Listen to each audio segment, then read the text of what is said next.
بسم اللہ الرحمن الرحیم۔ بہت سارے لوگوں کا یہ سوال بھی ہوتا ہے اور میں یہ سمجھتا ہوں یہ جاننا بھی ضروری ہے، اب کسی کی قسم اٹھانے پہ تو یقین کیسے کر لیں گے کہ میں نے تو کبھی حسد نہیں کیا؟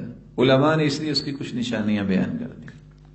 حاسد کی نشانیاں کیا ہیں؟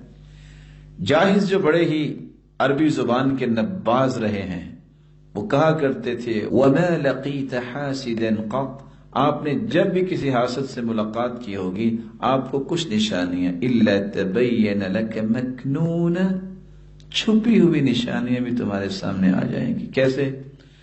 بِتَغَيُّرِ لَوْنِهِ، جیسے ہی آپ اس کا سامنا کریں گے اس کا رنگ بدل جائے گا۔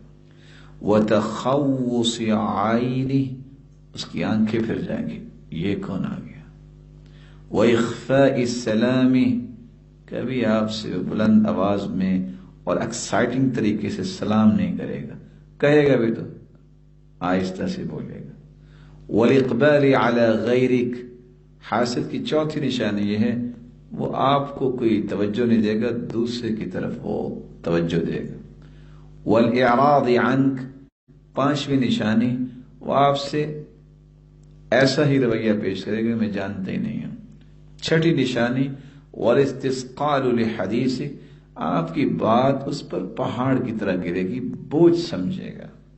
وَالْخِلَافُ لِرَأْيِكَ، اور ساتویں نشانی اس کی تمنا یہ ہوگی میں نے اس کی رائے کی مخالفت ہی کرنی ہے۔ یہ ساتوں نشانیاں حاسد کی نشانیاں ہوتی ہیں۔ أشهد أن لا